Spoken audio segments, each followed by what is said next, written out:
Parents told my brother that he could take my house, and I could just live in the camper in the backyard because I'm single and he has a wife and kid. Dan's lawyer pulled some strings to get the divorce started as fast as possible, but it cost him. I don't know the more specific details or how much it all cost. They never told me. Sil, on the other hand, was financially backed into a corner very badly. And you know what can happen when you corner an animal. She fought back, but the law was not on her side, nor was her dwindling finances. Sil's parents had to pay for a lawyer for her, and not a very good one either. Also, she actually brought her affair partner to the divorce court to testify on her behalf. This guy was a real piece of work. He had a bronze tongue and a charming smile he tried to use to his advantage. He claimed Sil had been wronged by an incompetent husband, which is why she sought the arms of another man. He claimed he was ready to take responsibility for his child he had fathered with Sil, but that Sil would still be needing the alimony for helping support herself and care for said child. He remarked that because Dan at the time was still on the birth certificate, alimony should be one of his obligations. Dan said this guy used big words and a charming smile, but seemed an extra special kind of stupid.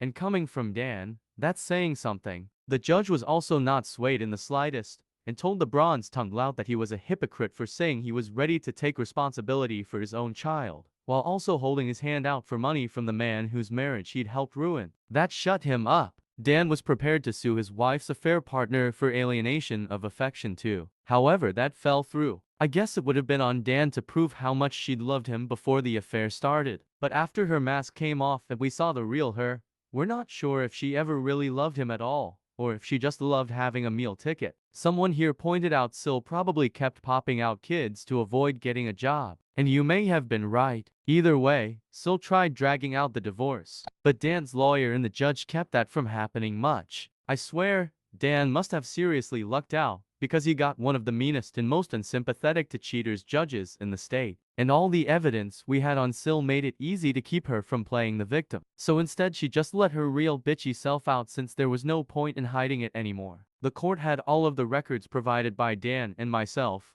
police reports, photos, and recordings to prove she was an abusive narcissist. There was a mountain against Sil that she had no way to climb over or hike around. She tried standing against the mountain, but that was prime avalanche territory. In the end of the divorce, Sil struck a deal to end things quick. Dan takes 3/4 of the credit card debt, gets his name off the affair baby's birth certificate, and Sil walked away with only partial custody of her children, no alimony, but also without most of the credit debts she racked up. Her being legally employed by her parents meant she had an income of her own to fall back on to start paying off her debts. She can see her other kids almost whenever she wants, and can take them on weekends, but for whatever reason has made very few attempts to even see them. She took them out to eat fast food a few times, but she never took them home with her. The kids are back in school now, so that gives her even less opportunities to see them. You'd think her parents would want to see their grandchildren, but they haven't contacted Dan about it. They barely saw Dan's children before that too. Now they may not even bother to see them at all. Do they hate kids or something? Even Dan doesn't know, but he tells me that his in-laws were always indifferent to him. As for Dan, well, he really did love his wife a lot, so the betrayal of her cheating made him hit the bottle hard. Rewind back to the night of his confrontation with his wife.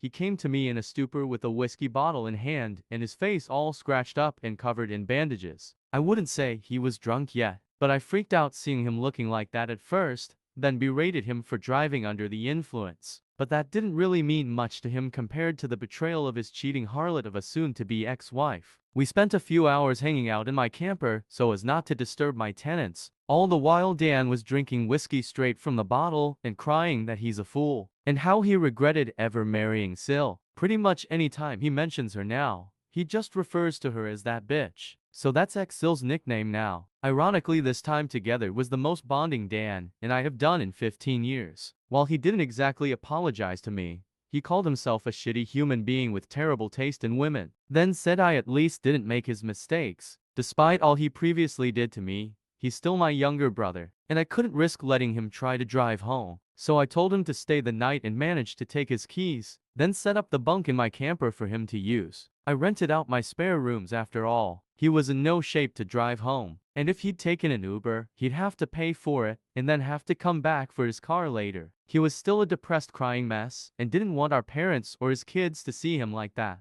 And frankly, I was worried he'd do something insanely stupid if I let him leave. I didn't want him to sleep in the house, so putting him in the camper was the best option. Just because that bitch fucked him over, doesn't mean I suddenly trusted him. So better for him to sleep it off in the camper. We both spent time in the camper playing games and watching movies on my portable DVD player. Poker was no fun with just two people, and Old Maid was just boring. Thankfully I had an ANO deck too, and an old school battleship game. He really liked those. It was enough to keep him distracted until he was finally willing to lay down after running out of whiskey. He threw up a lot of it in a bucket anyway, but he was not opposed to sleeping in my camper. In fact, he found the idea kinda cool. Dan had a lot of questions for me as to how I'd lived in the camper for as long as I did, and I answered them all, if not just to keep him busy. But I needed to go to bed myself since I had to be up early, so I left him with my portable DVD player and a couple of movies. That way he could amuse himself alone for a while, if he even managed to stay awake. Before leaving for work in the morning, I popped in while Dan was passed out in the bunk and left a bottle of ibuprofen and an energy drink on the counter of the camper's kitchenette, along with his car keys and a letter explaining to leave through the backyard gate. He saw himself out without trouble around 1:30 p.m. About a month after ex-Silaka that bitch was kicked out, Dan came to me asking to borrow my camper. I guess he found it more comfortable than I'd thought when he slept in it, and he fully admitted he didn't ask sooner out of pride. But with his soon-to-be ex-wife out of the house, he decided to give up his room for his eldest kid. He's got 2 girls and a boy, with the boy being the eldest, and now 8 years old. The kids were all forced to share a room until that point. They just had curtains up for the boy's half of the room, but the boy often slept on the couch to avoid his sisters. I know the poor kid was really desperate for his own room, so I guess Dan decided to finally make a better decision as a dad, and came to see me in order to beg to borrow my camper so his son could have his room. If he could have afforded it, he'd have bought his own camper, instead of relying on me, and even said as much. I hadn't even gotten the chance to use the camper for actual camping yet, but I caved and let him use it since it was actually for a good cause, and he promised to buy his own in time anyway. No, I didn't ask for rent money for the camper. Dan is in enough of a financial hole as it is right now. Ex-Sil and the divorce drained him, and I've learned that I get far better results with family lately by not being spiteful. I loaded my camper up and put it down in my parents' backyard. And my father put in a 30-amp breaker so it'll have enough power for Dan to run heat and AC when he needs it. I do miss the camper. After all that time living in it, it kind of felt like it was a part of me. But the only reason I loaned it out was for the sake of Dan's kids. Pretty much the only reason I still do anything for my parents or Dan is for the sake of those kids, as I bonded with them. And yes, I know I may not get the camper back for quite some time, and likely not in the kind of condition I lent it out in, but I've warned Dan and my parents that they will be financially responsible for any damage they do to the camper, as well as its upkeep for as long as they have it. I also took many timestamp pictures and video of the camper inside and outside before lending it out, so I can prove its condition before it left. Dan even recorded a video with me agreeing to my terms, so that's as good as a contract. With the financial drain of the divorce, Dan's not gonna be able to get a place of his own for years, I'll bet. Though he seems to have no complaints about living in the camper at least, but I don't know if he actually likes it, or if he's just putting up a front. But I can guess it reminds him of the backyard forts we had as kids, since that's how it felt with me sometimes. Either way, he's living in it now. I did get some major props from the extended family for letting him borrow it too. I'm now referred to by a lot of them as the good brother Dan doesn't deserve. Either way, I think getting rid of Sil was a great first step in mending the family as a whole. I still have little care for my brother and parents after the way they treated me all my life, but I'm not gonna let Dan's kids suffer for it. Those kids have actually really warmed up to me. They're actually happy to see me when I come over, or when they visit me. I've even babysat a few times. Now that they don't have their mother's toxic around, they've become much nicer kids. Especially to me. I'm actually getting to enjoy being an uncle now. My mother is still doing the bulk of the parenting for my nibblings, and she's been acting as nice as possible to stay on my good side. My father often looks very defeated in my presence, but otherwise he's been either stoically quiet or just generally nice to me.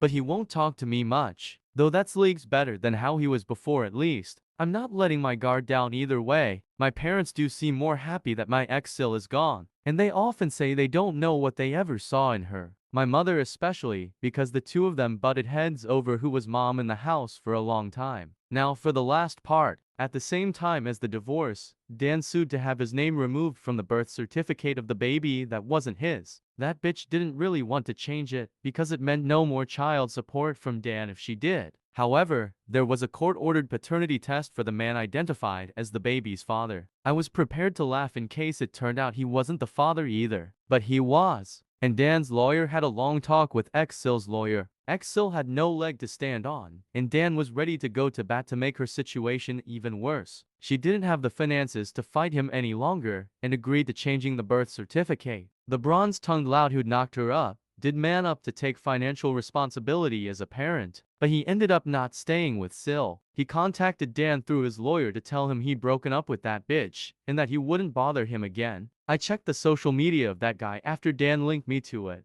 and the lout was upset that now he's financially responsible for a child he never planned to have, and that he's too young for this. Guys, from what Dan's lawyer was able to find out, that man is just over 40. He looks younger than he is, but he's by no means a young man. Shortly after that he put his online profile on private. Xil did the same with hers a long time prior, so I've no more information left to give. This may be the end. Xil is out of our hair. My parents and brother have finally made a real effort to be better people. I'm surprisingly happy as an uncle, and my house is still my house.